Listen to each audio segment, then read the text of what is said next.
हमारा टॉपिक है कोशिका, जिसको इंग्लिश में सेल बोलते हैं। इसकी रूपरेखा देखते हैं। रूपरेखा में सबसे पहले देखेंगे इसका इंट्रोडक्शन यानी कि परिचय, यानी कि कोशिका क्या है। उसके बाद साइज, फिर number of cells in organism यानी कि जीवों में कोशिकाओं की संख्या, यानी कि विभिन्न जीवों में कोशिकाओं की संख्या अलग अलग होती है। उसके बाद फिर कैरेक्टरिस्टिक्स यानी कि कोशिकाओं की विशेषताएं। उसके बाद फिर टाइप्स ऑफ सेल्स यानी कि कोशिकाओं के प्रकार की कोशिकाएं कितने प्रकार की होती हैं। फिर कोशिका संरचना। उसके बाद फंक्शंस ऑफ सेल यानी कि कोशिका के प्रकार।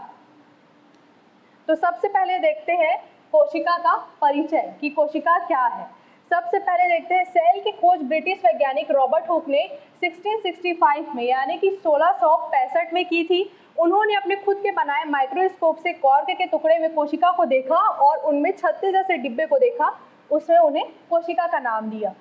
मतलब जब वे खोज कर रहे थे उन्होंने कॉर्क के टुकड़े का अध्ययन माइक्रोस्कोप में किया, तो उन्हें कुछ ऐसी संरचनाएं दिखी।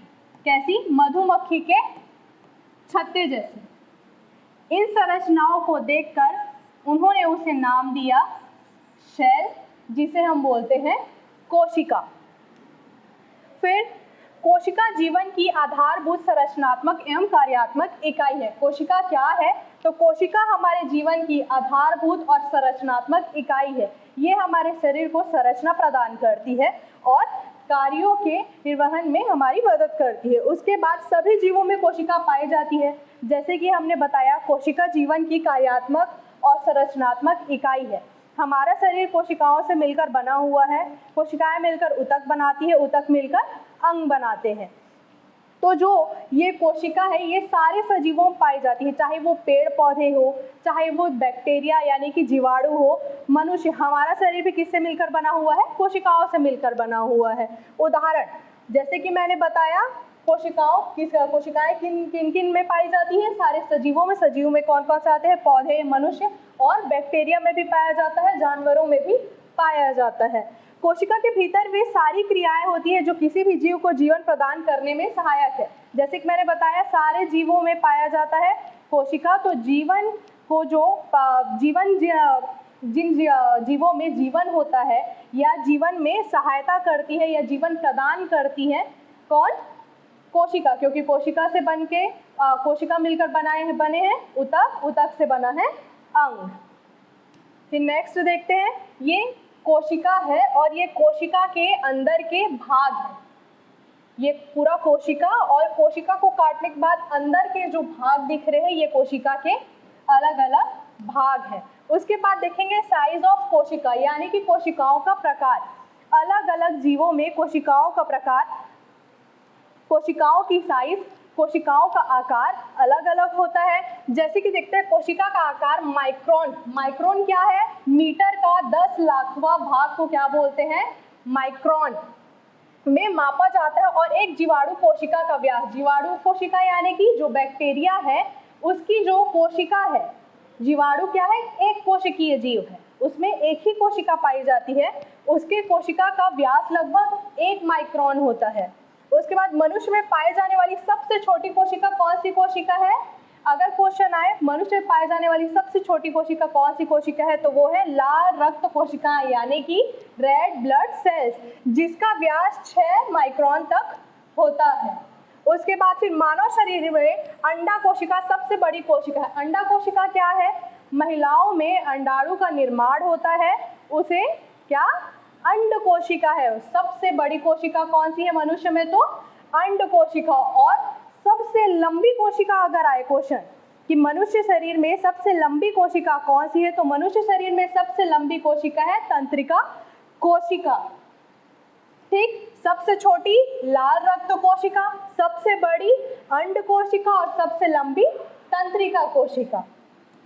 उसके बाद है जीवों में कोशिकाओं की संख्या, यानी कि कौन से जीव में कोशिका की संख्या कितनी पाई जाती है।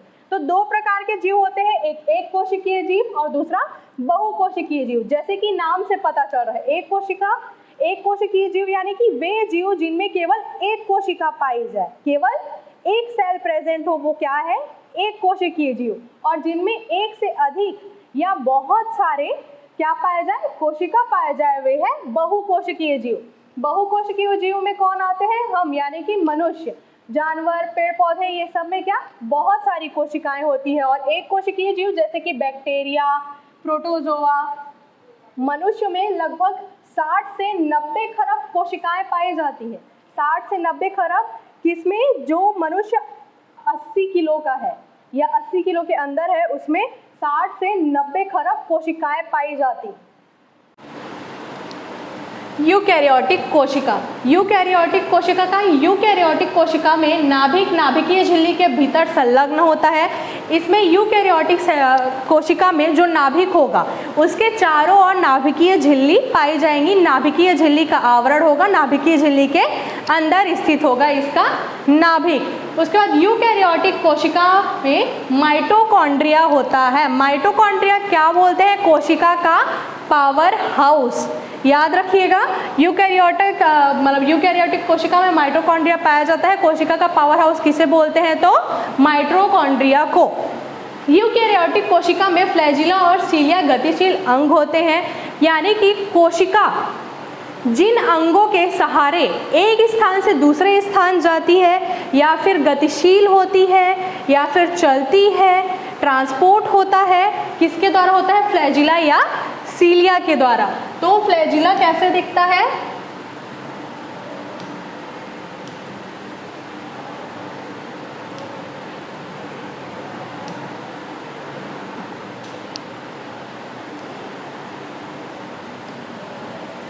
जो फ्लैजिला है वो कुछ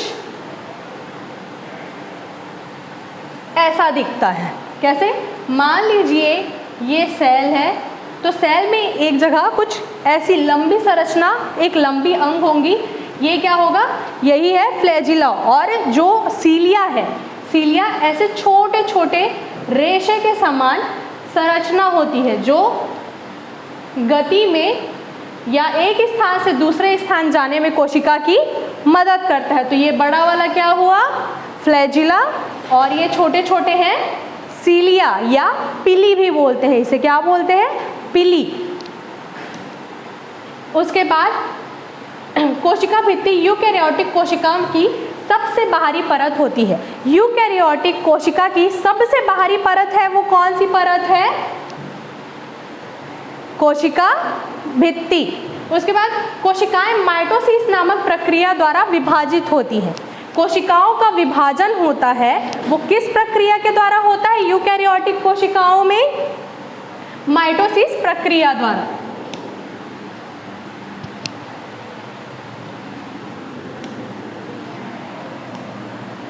जैसे कि मैंने बताया, कोशिका विभाजित होती है, यानी कि एक कोशिका से विभाजित होकर दो कोशिकाएं बनी। तो ये जिस प्रक्रिया द्वारा विभाजित होगी, ये प्रक्रिया क्या होगी, माइटोसिस प्रक्रिया। उसके बाद नाभिक में एक एकल रैखिक डीएनए होता है, जो सभी आनुवांशिक जानकारी को वहन करता है या रखता है। जैसे कि हम सबको पता है, हम में क्या पाया जाता है, डीएनए, जो हमारे आनुवांशिक लक्षणों को ग्रहण करता है, माता पिता से हम में आता है, हमसे हमारे बच्चों में जाता है। तो इसमें जो डीएनए है नाभिक में पाया जाता है। डीएनए किसमें पाया जाता है, यूकैरियोटिक कोशिका। हम क्या हैं, हम यूकैरियोट्स हैं। यूकैरियोट्स, हम में एक से अधिक कोशिका पाई जाती है, बहुत सारी कोशिकाएं पाई जाती है। जैसे कि मैंने बताया, हम क्या हैं, यूकैरियोट्स, क्योंकि यूकैरियोटिक कोशिका जिसमें पाई जाती है वे कौन होते हैं, यूकैरियोट्स। यूकैरियोट्स के एग्जाम्पल में आएंगे मनुष्य, यानी कि हम, जिनमें एक से अधिक कोशिका पाई जाए।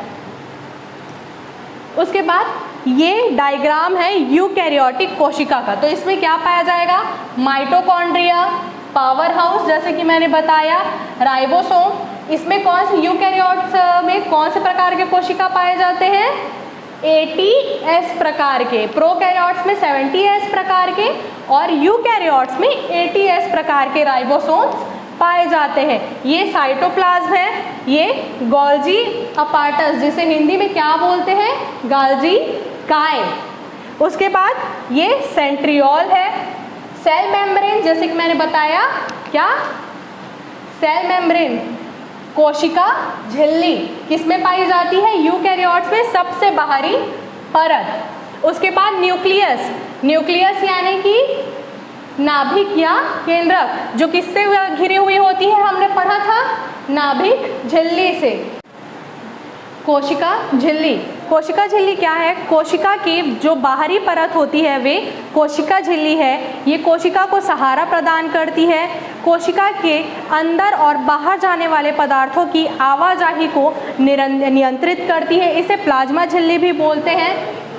ये कोशिका को सहारा देती है। कोशिका झिल्ली एक कोशिकीय बाहरी आवरण है जिसके भीतर कोशिका द्रव्य और नाभिक जैसे अन्य सभी चीजें संलग्न होती है। जो कोशिका है इसकी बाहरी परत क्या कहलाएगी? कोशिका झिल्ली। ये जो बाहर से आने वाले पदार्थ हैं या फिर अंदर से बाहर जाने वाले वेस्ट पदार्थ या निष्क्रिय पदार्थ है या जिनका काम नहीं है उन्हें नियंत्रित करती है। ये बाहरी वातावरण से, दबाव से, दूसरे पदार्थों से, हानिकारक पदार्थों से नाभिक की रक्षा करती है। इसके अंदर ही कोशिका द्रव्य भरा हुआ होता है और इसके अंदर ही कोशिका की सारी सामग्री होती है। उसके बाद यह दो कोशिकाओं के बीच और साथ ही कोशिका और उसके आसपास के बीच दीवार जैसी संरचना बनाती है। जैसे कि मैंने बताया, ये कोशिका को सुरक्षा प्रदान करती है, इसलिए ये बाहरी वातावरण से, यहाँ पे जैसे कि लिखा हुआ है, आसपास के दीवार जैसे संरचना बनाती है और रक्षा करती है। क्योंकि ये कोशिका की बाहरी परत है, इसलिए बाह्य वातावरण से जो हानिकारक पदार्थ हैं उनसे कोशिका की रक्षा करती है। उसके बाद कोशिका भित्ति, कोशिका भित्ति पौधे की कोशिका संरचना का सबसे प्रमुख हिस्सा है। यह सेल्यूलोज, हेमीसेल्यूलोज और पेक्टिन की बनी हुई होती है। कोशिका में कोशिका भित्ति पाई जाती है, वो किससे बनी हुई होती है? सेल्यूलोज, हेमीसेल्यूलोज और पेक्टिन से। उसके बाद कोशिका भित्ति विशेष रूप से पौधों की कोशिकाओं में मौजूद होती है। जो कोशिका भित्ति है